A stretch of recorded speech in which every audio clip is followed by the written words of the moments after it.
Man, the market is heating up faster than what I was hoping for this spring. The first of the leading indicators for the new year are in, and home buyers are pushing up prices very quickly.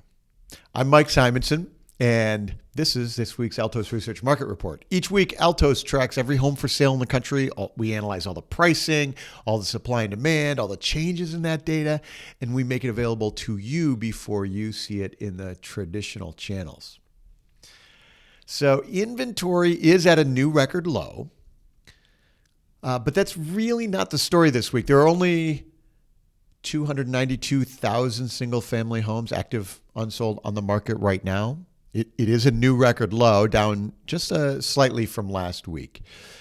We have several more weeks of inventory declining, and the question remains whether inventory bottoms in January, February like normal, or whether the market acts more like last year and keeps shrinking until the end of April. Because this is unprecedented territory, I really don't have any way to say with confidence what to expect. On the one hand, demand is super high. So that implies homebuyers will gobble up anything that comes to market. On the other hand, maybe we've hit some sort of natural low where there's just no more slack to remove from the market and inventory simply can't shrink from here. I don't know. We're just going to have to keep our eye on the data week to week so we can report it as it happens. The real story this week, though, are all the pricing leading indicators. Our measure of the price of the new listings jumped very big this week. Remember that the price of the new listings is a metric that's known as the wisdom of the crowds. In an efficient market like housing, the sellers and the listing agents, they read the signals that are around them. They know how many bidders are bidding on the neighbor's house. They know how crowded the open houses are down the street. They know whether buyers are overbidding and paying cash. Each seller uses this knowledge to price their new listing. If these signals are strong, sellers price their new listing a little higher to capture that demand. And that is what's happening right now. So follow the light red line here. Each year in January, the new listings price jumps with spring demand. The steepness of that jump and the speed with which it climbs tells us about the spring buyer demand. Some years, January is a little more mellow, and it takes a few weeks for prices to start climbing. Last year, you can see a steep climb in January and February. What's unusual this year is that this jump hit in just the first week of January. It's already spiked big. The price of the new listings this week is $353,900. That's up from just $319 last week. So a massive spike in the first week of the year.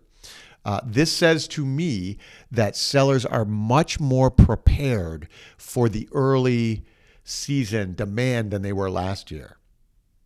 Sellers are seeing the same patterns as they did last year, and they're ready to capture that demand with increased prices already.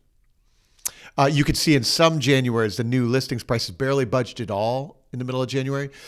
This is a little bit of a function of when the holiday falls during the week and things like weather, for example. But this year, the spike is big, and that implies big home price gains when those sales close in February, March, April. So the median price of the whole active market right now is $369,900. That's up 1% for the week. What it tells us is home price gains are on track for another really big year, folks. Here's another leading indicator, price increases. So this is the percentage of the active market that has had their price increased in the last few months. Houses on the market in the fall, it's either purchased or maybe it's withdrawn, and now it's back on the market at a higher price. Locally, you can use this metric to understand investor fix and flips. But it's an indicator of demand. So prices usually spike in January when we shift to the new buyer season with new spring demand. You can see that we can use price increases to gauge demand and therefore future transaction prices, because the investors, for example, see the demand and they lean into it. You can see back in January of 2019 here, after a year of rising interest rates through 2018, price increases in January 2019 was only at a couple percent. You could see how rising rates muted demand a little bit. It didn't crater the market, but we can see demand softened. Last year was nuts, with already 6.3% of the market having price increases. Then last fall, I thought we were going to be a little more mellow this spring. We looked like the market was relaxing just a little bit, but all of a sudden we have a big jump to 5.6% of the market with price increases right now. So it sure looks like we're on the track for another spring of intense bidding wars and fast sales, like those things that drive prices even higher. By the way, our January webinar is this week, Thursday, January 13th at 10 a.m. Pacific. In the webinar, we look at all the leading indicators, and we'll spend time with the various inflation and interest rate scenarios, and we'll examine what the whole coming year looks like. So don't miss that. That's this Thursday, January 13th, 10 a.m. Pacific. There's a link to register for that webinar in the description below. You click that so you can reserve your seat. These fill up fast. Link is below. Join us. Last data for this week is our immediate sales tracker. No signs of slowing down here either. Remember that the immediate sales are those that get listed and take offers and go to contract within hours or just a few days of listing. And we're at the annual low point for transaction volume, but still 25% of the new listings are going essentially immediately. In this chart, each bar is the total new listings for that week. The light colored portion are those that went into contract immediately. So you can see how that's holding up.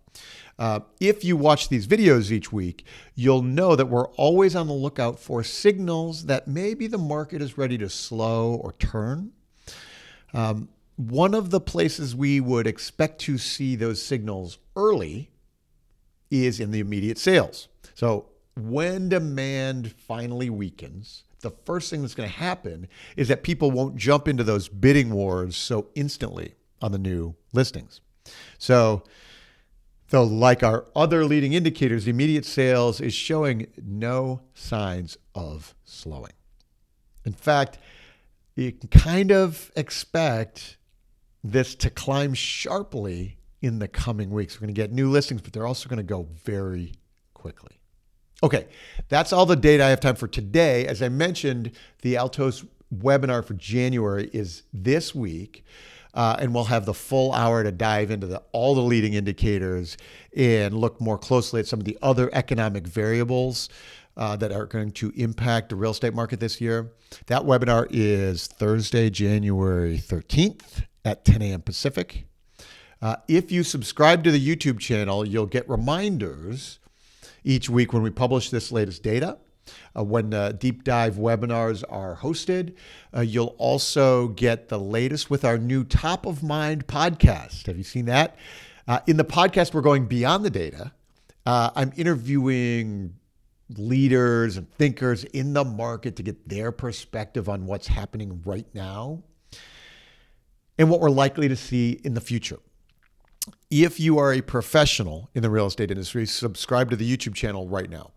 To get your Altos data for your local markets, go to altosresearch.com and book time with our team. There is a link in the description below always for that. Click that, join us. Okay, that's all we got time for today. Thanks, everyone. We'll see you Thursday.